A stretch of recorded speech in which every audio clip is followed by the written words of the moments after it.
నాగేశ్వర రెడ్డి గారిని మన అధ్యక్షత వహించవలసిందిగా విన్నపం సార్.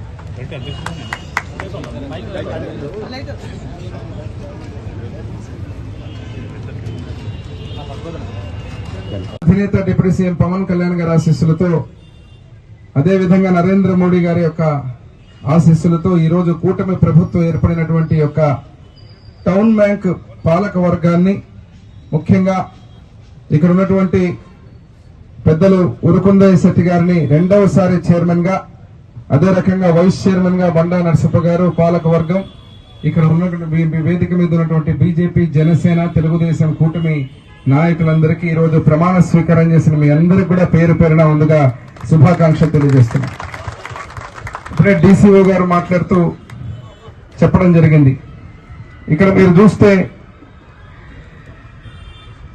మహానుభావుడు పద్మశ్రీ మాచాని సోమప్ప గారు ఒక గొప్ప ఉద్దేశంతో అందరికీ ఈరోజు ఈ బ్యాంకును ఏర్పాటు చేసి చిరు వ్యాపారులందరూ చిన్న చిన్న స్థాయి నుంచి ఉండేటువంటి వాళ్ళందరూ కూడా ఈ బ్యాంకు ద్వారా లబ్ధి పొంది వారి యొక్క జీవితాల్లో ఆర్థిక పురోగతి సాధించాలని చెప్పి ఒక గొప్ప సంకల్పంతో ఏర్పాటు చేసినటువంటి బ్యాంక్ ఇది.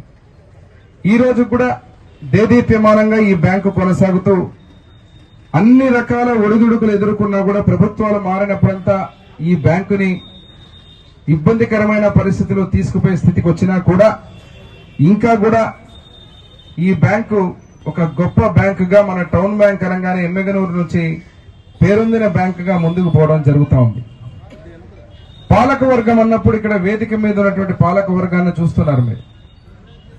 చాలా ఆలోచన చేసి ఇక్కడ అనుభవంతో కూడుకున్నటువంటి పాలక వర్గం, అదే రకంగా యువతరంతో పాటు పార్టీల విధేయత, సామాజిక కోణంలో కూడా అందరినీ కూడా ఉండాలని చెప్పి ఇక్కడ అన్ని పాళ్లు కలిసినటువంటి ఒక పాలక వర్గాన్ని ఏర్పాటు చేయడం జరిగింది.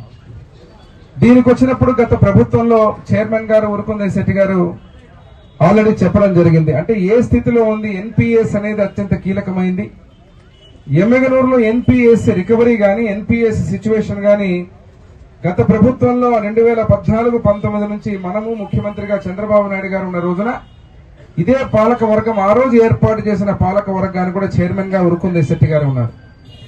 చాలా గొప్పగా ఈ టౌన్ బ్యాంకును ముందుకు తీసుకుపోవడం జరిగింది. దాదాపు 11%కి ఎన్పీఎస్ ఆ రోజు వారు చైర్మన్ గా దిగిపోయేసరికి, మరి ఈ రోజు పరిస్థితి 5 సంవత్సరాల్లో ఏ స్థితికి తీసుకెళ్లారు ఈ బ్యాంకు అంటే 14%కి ఎక్కిపోయింది ఎన్పీఎస్ రేషియో. సో ఎంత తగ్గితే ఎన్పీఎస్ రేషియో బ్యాంకు యొక్క మనుగడ గాని, బ్యాంకు యొక్క లాభాలు గాని ఆ రకంగా ఉంటుంది. మరి ఈరోజు చైర్మన్ గారికి నేను మరి ఇక్కడ ఉన్నటువంటి డైరెక్టర్స్ కు, వైస్ చైర్మన్ గారు కూడా ఒకటే చెబుతున్నా, రాగద్వేషాలకు అతీతంగా ఏదైతే ఉందో ముఖ్యంగా ఫస్ట్ మీటింగ్ లోనే మీరు కూర్చొని రెజల్యూషన్ ఏం చేయాలంటే ఇచ్చేటువంటి లోన్స్ అన్ని కూడా చిరు వ్యాపారులకే ఇవ్వాలా, ముఖ్యంగా అదనంగా అధికంగా అని చెప్పి మీరు ఫస్ట్ రెజల్యూషన్ చేయండి. దయచేసి చెప్తున్నా, ఇక్కడ ఉన్న వాళ్ళందరూ చెప్పారు, కొంతమంది వారి వారి యొక్క వృత్తులు కూడా చెప్పారు, ఎక్కడి నుంచి వచ్చామో ఏం సంగతి అని. మీకు అందరికీ తెలుసు ఆ కష్టాలు ఎట్లా ఉంటాయి. సో కాబట్టి దాన్ని కూడా దృష్టిలో పెట్టుకుని ఏదైతే ఇప్పుడే నరసప్ప మాట్లాడుతూ, వైస్ చైర్మన్ గారు మాట్లాడుతూ చెప్పడం జరిగింది ఏ రకంగా దీని సమస్యలని చెప్పి, చేనేతలకు ముఖ్యంగా ఏదైతే వారు సంకల్పంతో ఆలోచించారో దానికి కూడా మీరు ఏదైతే ఇక్కడ ఉన్నటువంటి ఈ యొక్క పాలక వర్గము మళ్ళీ వాళ్లకు లోన్లు ఇచ్చే విధంగా, ఏ రకంగా లోన్లు ఇస్తే మరి ఇబ్బంది కలగకుండా ప్రభుత్వం ఉంది, మనం ఉన్నాం అందరం కూడా, వారికి కూడా ప్రతి ఒక్కరికి చిన్న చిన్న వ్యక్తులందరికీ కూడా ఈ యొక్క లోన్స్ గాని బ్యాంకు పురోగతికి వాళ్ళని కూడా భాగస్వాములు చేస్తూ ఎలా చేయాలనే దాని మీద కూడా ఇప్పుడు మీకే నేను అధికారం ఇచ్చాను. మీరు ఇప్పుడు అధికారం నుండి మీరే నిర్ణయాలు తీసుకోవాలా. కాబట్టి ఆ నిర్ణయాలను కూడా మీరు తీసుకొని మంచి నిర్ణయాలతో ఇటు చేనేతలకు కావచ్చు, పేదలకు కావచ్చు, బడుగులకు కావచ్చు, మైనారిటీలకు కావచ్చు, ఎస్సీలకు కావచ్చు, ఎస్టీలకు కావచ్చు, ప్రతి ఒక్కరికి కూడా మంచి చేసే విధంగా మీరు ముందుకు తీసుకుపోతారని ఆశిస్తూ మరొక విషయాన్ని గుర్తు చేయాలి ఇక్కడ. ఎందుకంటే ఇప్పుడే మా నరసప్ప చాలా ఎమోషనల్ గా చెప్పాడు, నేను గుమస్తానని చేస్తాను, రాష్ట్రం చెప్తాను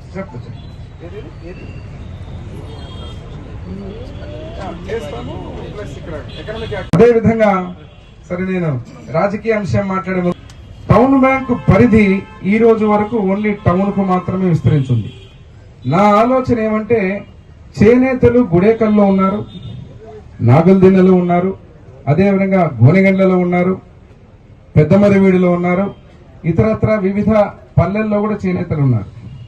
అదే రకంగా ఈ యొక్క బ్యాంకు సేవలు విస్తరించడానికి ఆ విలేజెస్ ను కూడా మొత్తం మన టౌన్ బ్యాంకు పరిధిలోకి తెస్తే బాగుంటుంది అనేది నా ఆలోచన. దాని మీద ప్రభుత్వానికి కూడా దాన్ని ఏ రకంగా ముందుకు తీసుకుపోవాలనేది డీసీఓ గారు మేము ఒక ఆలోచన చేసి ఇక్కడ ఉన్నటువంటి పాలక వర్గం కూడా ఒక మంచి నిర్ణయం తీసుకుని విస్తరించేటట్టు బ్యాంకు విస్తరించేటట్టు ఏదైతే మన పల్లెలకు కూడా విస్తరించి మన బ్యాంకు సేవల్ని నాట్ ఓన్లీ టౌన్ ఇతరత్ర ప్రాంతాల్లో కూడా పేదలకందరికి సంబంధించి ఉపయోగించుకునే విధంగా తీసుకునే నిర్ణయాన్ని మనం తీసుకోబోతున్నామని చెప్పి మీ ద్వారా చైర్మన్ గారి ద్వారా తెలియజేస్తున్నా.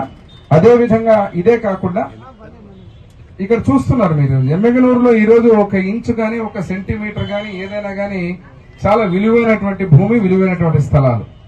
టౌన్ బ్యాంకు మీద ఉన్నటువంటి ఈ యొక్క ఏరియా, దీని మీద ఒక 2 అంతస్తులు మనం బ్రహ్మాండంగా కట్టి ఎకనామిక్ యాక్టివిటీ పెంచి మన టౌన్ బ్యాంక్ కి వెసులుబాటు కలిగే విధంగా ఏదో ఒకటి మంచి కార్యక్రమాన్ని కూడా చేయాలని చెప్పి చైర్మన్ గారిని, వైస్ చైర్మన్ ని, మన పాలక వర్గాన్ని కోరుతున్నా. దానికి సంబంధించి ఇక్కడ ఉన్నటువంటి యాక్టివిటీలో ఏ రకంగా చేస్తే బాగుంటుందని అందరినీ కూడా స్టేక్ హోల్డర్స్ అందరినీ పిలిపించి మాట్లాడి మనం ఏ రకంగా చేస్తే బాగుంటుందో దానికి కూడా ఒక మంచి నిర్ణయం తీసుకుంటే డీసీఓ గారు కూడా మాట్లాడుతున్నారు మనతోటి. ఇక్కడ ఉన్నటువంటి దాని మీద ఒక రెంటల్ ఇన్కమ్ గానీ మంచి ఎకనామిక్ యాక్టివిటీ వచ్చే విధంగా, ఎందుకంటే స్కిల్ డెవలప్మెంట్ అనేది లోకేష్ బాబు గారు చాలా పెద్ద ఎత్తున ఆలోచిస్తున్నారు. ఆ స్కిల్ డెవలప్మెంట్ కి ఇక్కడ ఉన్నటువంటి ప్రాంతానికి మనకి ఏదైనా సెంటర్స్ కావాలంటే ప్లేస్ అడుగుతున్నారు.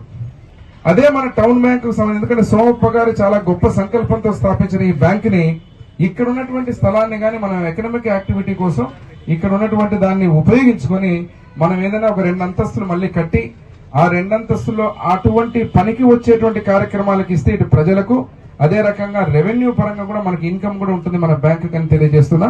దీని మీద కూడా ప్రభుత్వ పరంగా నా పరంగా ఏదైనా గానీ మీకు అవసరానికి కావాలంటే దాన్ని కూడా ఆలోచన చేసి డీసీఓ గారు మేమందరం కూడా దీన్ని ముందుకు తీసుకునే విధంగా ఆలోచించి ఈ పాలక వర్గం మంచి నిర్ణయాలు తీసుకోవాలని చెప్పి మీ అందరినీ కోరుతున్నా.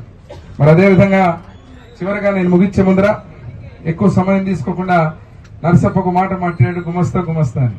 ఒక గుర్తుపెట్టుకోవాలి, నర్సప్ప 3వ వార్డులో జనరల్ సెక్రటరీ కమిటీలో. మీకు అందరికీ తెలుసు, ఏదో నేను నా ఇంట్లో ఆఫీస్ లో ఇచ్చేటువంటి వ్యక్తి కాదు. అతను జనరల్ సెక్రటరీగా ఉన్నాడు. ఉన్నావా లేరా? మీరు ఉన్నారు. పార్టీలో జనరల్ సెక్రటరీగా దాదాపు ఎన్నేళ్ల నుంచి చేస్తున్నారు. సో కాబట్టి విధేయతకు, అనుభవజ్ఞానికి, అదే రకంగా ఇక్కడ ఉన్నటువంటి సామాజిక కోణంలో కూడా అందరినీ కలిపి ఒక మంచి నిర్ణయం తీసుకొని పెట్టినటువంటి కమిటీ ఇది. కాబట్టి ఎవరు కూడా హేళన చేయడం అనేది, హేళనగా మాట్లాడడం అనేది రాజకీయాల్లో వచ్చినప్పుడు, బయటకు వచ్చినప్పుడు ఇంకా కొత్త కాబట్టి నీకు బాధ అనిపిస్తుంది. నన్ను ఎంతమంది మాట్లాడుతుంటారు ఈ క్షణం కూడా అనుకుంటుంటారు మనసులో కూర్చొని. అవన్నీ సహజము. మనం ఒకడు అనుకుంటాడని చెప్పి దాని గురించి బాధపడకుండా కూర్చుంటే నిన్ను లాస్ట్కి నిద్ర రాదు, నీకు తిండి తినలేవు. ఇప్పుడు బయటకు వచ్చినావు కాబట్టి నీకు అర్థమవుతుంది. మనం చేసే పని, మన ఆలోచన విధానం అనేది ఈ టౌన్ బ్యాంకుకు ఏదైతే ప్రతి ఒక్కరికి మంచి చేసే విధంగా మీకు ఇచ్చిన అవకాశాన్ని సద్వినియోగం చేసుకుని దాని మీద దృష్టి పెట్టండి. బ్రహ్మాండంగా మీకు అనుకున్న ఆలోచన అన్నింటిని ఇంప్లిమెంట్ చేయండి.